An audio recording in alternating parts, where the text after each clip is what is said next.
آج نوجوانوں کا، بزرگوں کا یہ جذبہ دیکھ کے مجھے یقین ہو چکا ہے کہ وہ وقت دور نہیں ہے جب خلافت عثمانیہ کا پرچم دوبارہ ملا عمر مجاہد کا دور واپس آنے والا ہے انشاءاللہ، کہ آج کے بعد پاکستان امریکہ کے کہنے پہ جنگیں نہیں لڑے گا انشاءاللہ تعالی۔ آج کے بعد پاکستان اپنے فیصلے خود کرے گا، اور جب یہی جذبہ رہا تو انشاءاللہ تعالی پاکستان وہی جہاد کرے گا جسے جہاد کہتے ہیں انشاءاللہ تعالی۔ کشمیر کا فیصلہ آدھا گھنٹہ کھڑے ہو کے احتجاج کرنے سے نہیں ہوگا، عملی طور پہ ہوگا انشاءاللہ۔ یہاں میں نے وہ پرچم دیکھا کلمے والا، اور مجھے یاد آ گیا وہ افغانستان کا دور۔ میں انہی کو، ان غازیوں کو میں یہ بات بتانا اس لیے ضروری سمجھتا ہوں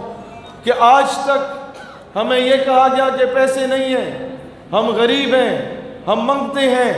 ہم FATF کی زد میں ہیں، ہم IMF کی زد میں ہیں، ہم ورلڈ بینک کی زد میں ہیں، ہم کس طریقے سے امریکہ کو آنکھیں دکھائیں گے۔ غریب ملک ہیں، وہ پشتوں کی ایک مثال ہے، غریب کو پیدا شوے کو بغیرات اچھا کرے، کہ غریب ہونے میں اور بغیرت ہونے میں بڑا فرق ہے بھائی جان۔ غریب ملا عمر مجاہد بھی تھا، غریب افغان طالبان بھی تھا، اس کے پاس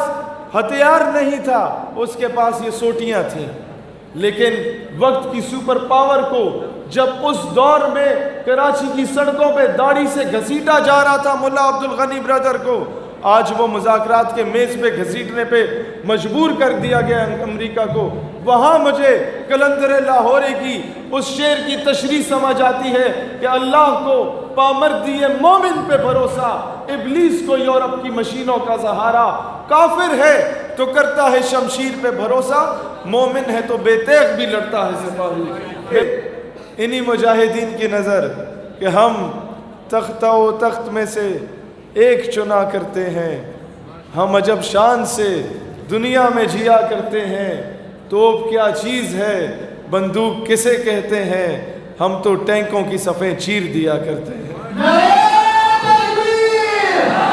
اور اسی وقت سے ملتا ہے شہادت کا سبق جب اپنی ماں کی گود سے دودھ پیا کرتے ہیں۔ دوستان ذی وقار، ہمارا پچھلے 20 سالوں سے مشرف کے دور کے بعد سے رویہ معذرت خواہانہ رہا ہے۔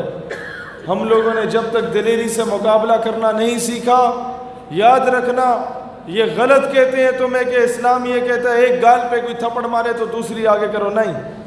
یہ میرا مذہب نہیں ہے۔ وہ تو کہتا ہے قرآن کا قانون ہے، خون کا بدلہ خون ہے، ہاں معاف کر دو تو بہتر۔ دوستان ذی وقار، جب تک یہ بزدلی، جب تک یہ بغیرتی، جب تک یہ معذرت خواہانہ رویہ ہماری ریاست اپناتی رہے گی، تب تک پاکستان کی بیٹیاں عافیہ صدیقی کی صورت میں اٹھا کے دشمن لے کے جاتا رہے گا، جب تک آپ کا یہ ریمنڈ ڈیوس کو باعزت بری کیا جائے گا، تب تک رات کی تاریکی میں نور خان ایئر بیس سے کرنل جوزف کو باعزت باہر بھگا دیا جائے گا۔ آج ضرورت اس امر کی ہے، ہم حکام بالا سے بھی کہتے ہیں کہ خدا کا خوف کرو، یہ قوم بجلی نہیں ہے نہ ملے، پانی نہیں ہے نہ ملے، گیس نہیں ہے نہ ملے، ہم گھاس کھانے کو تیار ہیں، لیکن امریکہ کا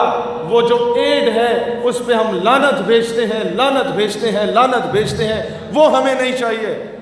امریکہ کی ایڈ کی بنیاد پر میں ہمیشہ یہ کہتا ہوں کہ قوم کی بیٹی ڈاکٹر عافیہ صدیقی ہے، قوم کی بیٹی ملالہ یوسفزئی نہیں ہے۔